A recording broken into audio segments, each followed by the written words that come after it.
할렐루야, 물 위에 던지는 빵, 물돈빵입니다. 호세아 6장에 보시면 그러므로 우리가 여호와를 알자, 힘써 여호와를 알자. 그의 나타나심은 새벽빛같이 어김없나니 비와 같이 땅을 적시는 늦은 비와 같이 우리에게 임하시리라 하니라. 여호와 하나님에 대해서 알아야 한다라는 것, 그것도 힘써서 알라고 말씀하십니다. 그러면서 그 안에는 어떤 질서가 있음을 말씀하고 계시죠. 우주의 질서, 규칙에 의해 새벽마다 어김없이 돋아나는 빛과 같이 우리에게도 그와 같은 질서 가운데 은혜가 임할 것을 말씀하십니다. 한마디로 그에게 은혜를 입는 것도 룰이 있기 때문에 기본적으로 룰을 알아야 한다는 것인데요. 신앙생활을 하는 사람, 곧 하나님을 주님이라고 부르는 자라면 적어도 주인 되신 하나님이 어떤 분이고 무엇을 원하시고 또 싫어하시는지 알아야만 주인을 기쁘시게 섬기고 은혜도 있기 마련일 것입니다. 하다못해 사람을 주인으로 섬기더라도 주인의 성향, 취향, 무엇을 좋아하고 싫어하는지 아는 것은 기본일 테니까요. 그래서 이번 과에서는 하나님이 어떤 분이신지 성경을 통해서 알아보도록 하겠습니다. 하나님은 천지와 만물의 창조주이십니다. 태초에 하나님이 천지를 창조하시니라. 천지와 만물이 다 이루어지니라. 세상의 모든 것, 곧 천지 만물이 다 하나님에 의해서 창조되었음을, 곧 이 세상의 주인이 하나님이심을 말씀하고 계시죠. 히브리서 3장 4절에 보시면 집마다 지은이가 있으니 만물을 지으신 이는 하나님이시라 라고 말씀하시죠. 집도 누군가가 기초를 놓고 벽돌을 쌓고 지붕을 얹음으로 인해서 생겨나듯이 만물도 갑자기 또는 우연히 생겨난 것이 아니라는 것입니다. 분명히 세상 만물은 누군가에 의해 지어졌고 만물을 지으신 이는 바로 하나님이시라는 것을 말씀하고 계시죠. 하나님께서 6일 동안 천지를 창조하신 것은 우리 모두가 다 아는 사실입니다. 그 6일간의 창조 사역에 대해서 알아보도록 하겠습니다. 태초에 하나님이 천지를 창조하시니라 라고 말씀하고 계시죠.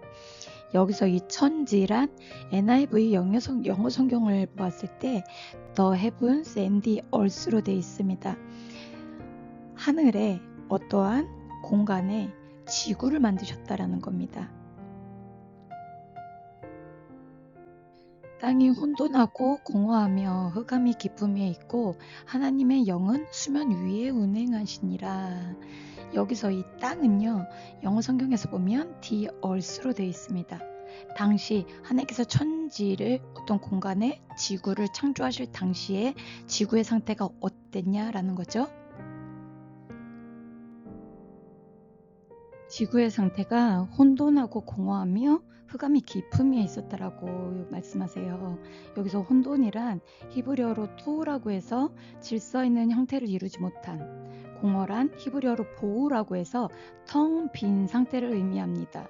그리고 하나님의 영은 수면 위에 운행하셨다라고 말씀을 하세요. 지금 보시면 이 수면 위라는 것은 영어로 over the water 이렇게 돼 있거든요. 그러니까 이 처음 지구를 창조하실 당시에 지구의 상태가 어땠다라는 거예요. 워터와 같은 액체 상태라고 말씀하고 계시는 거죠. 3절 하나님이 이르시되 빛이 있으라 하시니 빛이 있었고 빛이 하나님이 보시기에 좋았답니다. 하나님이 빛과 어둠을 나누사 하나님이 빛을 낮이라 부르시고 어둠을 밤이라 부르시니라. 저녁이 되고 아침이 되니 이는 첫째 날이니라. 그래서 첫째 날에는 천지와 빛을, 어떤 우주 공간에 지구를 지으시고 지구를 만드시고 또 빛을 창조하셨다라는 것을 볼 수가 있습니다. 창세기 1장 6절에 하나님이 이르시되 물 가운데에 궁창이 있어 물과 물로 나뉘라 하시고, 하나님이 궁창을 만드사 궁창 아래의 물과 궁창 위의 물로 나뉘게 하시니 그대로 되니라. 하나님이 궁창을 하늘이라 부르시니라. 저녁이 되고 아침이 되니 이는 둘째 날이니라. 지금 물 가운데에 궁창이 있어 라고 말씀하고 계시죠. 첫째 날에 만드셨던 그 액체 상태의 지구를 생각을 하시면 되는 겁니다.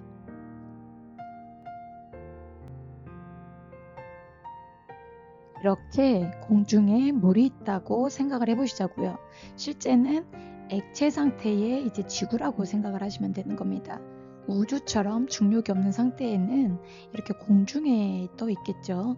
이 상태에서 중간에 공이 있다라고 한번 생각을 해보세요. 공의 가죽 부분을 경계로 해서 가죽 아래의 물, 그러니까 가죽 안의 물과 가죽 위, 밖의 물로 나뉜다라고 생각을 해보세요. 그럼 가죽은 어느 부분이 되겠어요? 궁창, 하늘. 이 가죽에 해당하는 부분이 이제 궁창, 하늘에 해당하는 부분이 될 것이고요. 물론 가죽처럼 두께가 얇지는 않겠죠.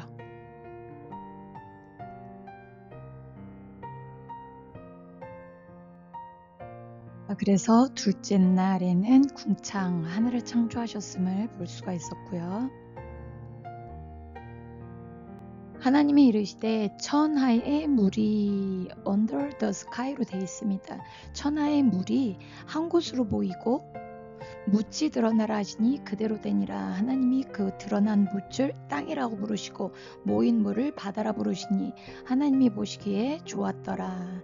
궁창, 그 하늘 아래의 물, 공 안에 있는 물에서 드러난 묻입니다. 드라이 그라운드, 그 마른 땅을요, 이제 랜드, 땅이라고 부르시고요. 한 곳으로 이제 모인 물을 바다라고 부르시는 겁니다. 참고로 그럼 궁창 위의 물은 어디로 갔을까요?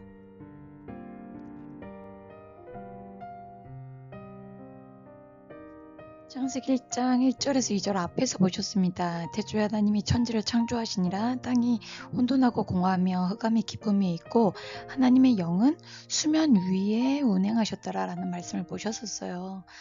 지금 지구를 창조하실 당시 지구가 물로 뒤덮여 있었던가 아니면 흙탕물과 같은 상태라고 생각하면 좀 이해가 되겠죠? 물로 뒤덮여 있었던지 아니면 흙탕물과 같은 상태. 베드로후서 3장 5절에 보시면 이는 하늘이 옛적부터 있는 것과 땅이 물에서 나와 물로 성립된 것도 하나님의 말씀으로 된 것을 그들이 일부러 잊으려 함이로다. 땅이 물에서 나와서 물로 성립되었다라고 기록되어 있습니다. 우리가 얼마 안 되는 글로 천지 창조라는 엄청난 일을, 그것도 아주 오래전 일을 자세히 또는 정확히 이해하는 일은 불가능할 것입니다. 대략 그렇구나, 그렇게 만드셨구나 정도로만 참고하시면 되실 것 같습니다. 1절 하나님이 이르시되 땅은 풀과 씨 맺는 채소와 각기 종류대로 씨 가진 열매 맺는 나무를 내라 하시니 그대로 되어 땅이 풀과 각기 종류대로 씨 맺는 채소와 각기 종류대로 씨 가진 열매 맺는 나무를 내니 하나님이 보시기에 좋았더라. 저녁이 되고 아침이 되니 이는 셋째 날이니라. 그래서 셋째 날에는 바다와 땅과 각종 식물을 만드셨습니다. 하나님이 이르시되 하늘의 궁창에 광명체들이 있어 낮과 밤을 나누게 하고 그것들로 징조와 계절과 날과 해를 이루게 하라 라고 말씀하십니다. 성경의 예로 하늘의 별을 보고 찾아왔던 동방박사들, 별이 징조를 나타냈음을 알 수가 있는 거죠.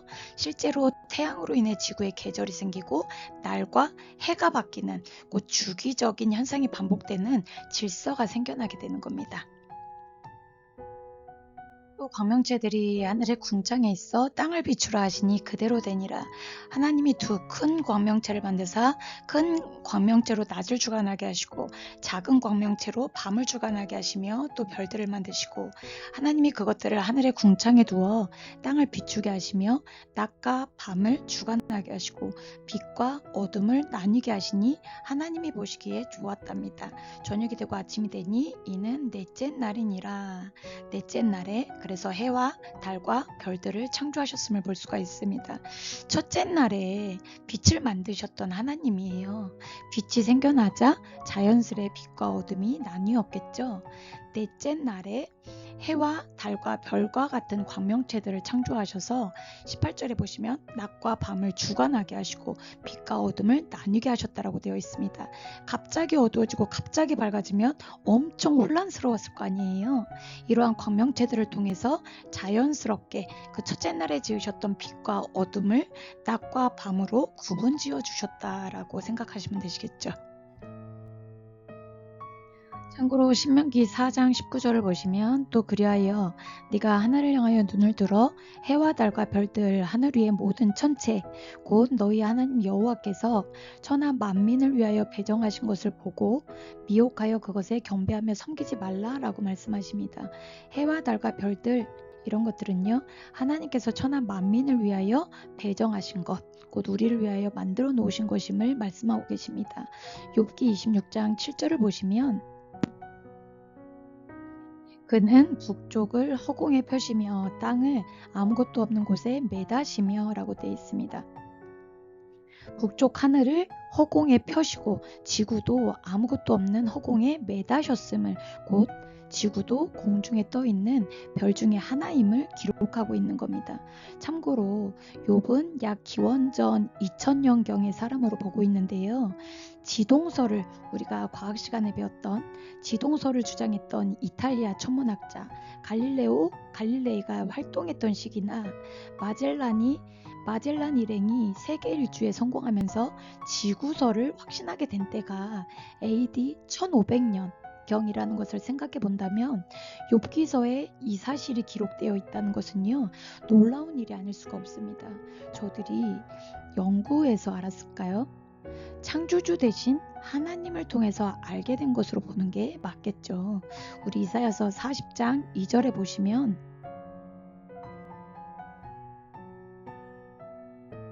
그는 땅 위 궁창에 앉으시나니 땅에 사는 사람들은 메뚜기 같으니라. 그가 하늘을 차일같이 펴셨으며 거주할 천막같이 치셨고 라고 되어 있습니다. 헤아릴 수 없이 많은 별이 있는 은하계, 끝없는 우주를요, 차일, 곧 커튼 같은 천을 가리키는 거죠. 차일같이 펴시고 천막같이 치셨음을 이야기하고 있습니다. 천막, 곧 텐트는요, 기둥도 세워야 하고 중간중간 잡아매서 고정도 시켜야 하는, 잘 못 치면 무너지는 게 천막입니다. 셀 수 없이 많은 별, 그 행성들을요, 서로 부딪히지 않도록 질서 있게 룰을 정하셔서 하늘을 만드셨다라는 것을 이야기하고 있고, 이는 사람이 상상할 수 없는 하나님의 크신 능력을 이야기하고 있는 거죠. 예를 들어서 우리 순차적으로 계절이 오고 또 계절마다 별자리가 바뀌는 것이 바로 하나님께서 천체 가운데 정하신 질서를 나타내고 있는 것이겠죠. 또한 우리가 한 가지 더 생각해 보실 것이, 질서가 있다라는 것은요, 이 세상이 우연히 저절로 생겨난 것이 아님을 증거하고 있는 것입니다. 예를 들어서 무성한 잡초들을 보고 우리가 누가 심었나 보다, 가꾸나 보다 안 하잖아요. 고추밭에 나란히 서 있는 고추대들을 보고 우리 뭐라고 해요? 자연스레 알아서 났다라고 안 하죠. 분명히 누군가 심었고 가꾼다 라고 표현을 하고 있습니다. 고린도전서 14장 33절을 보시면 하나님은 무질서의 하나님이 아니시오 라고 말씀하고 계세요. 하나님의 창조 사역을 보면 세상의 질서, 규칙, 룰, 법, 이러한 질서를 정하셔서 세상이 질서정연하게, 그래서 안전하게 돌아가게 하고 계심을 볼 수가 있습니다. 생각해 보시자고요. 우리가 사는 세상에도 교통질서나 법이나 윤리도덕적인 개념들이 없다면 세상은 무법천지가 되고 약육강식과 같은 세상이 되어서 어느 누구도 안전할 수가 없을 겁니다.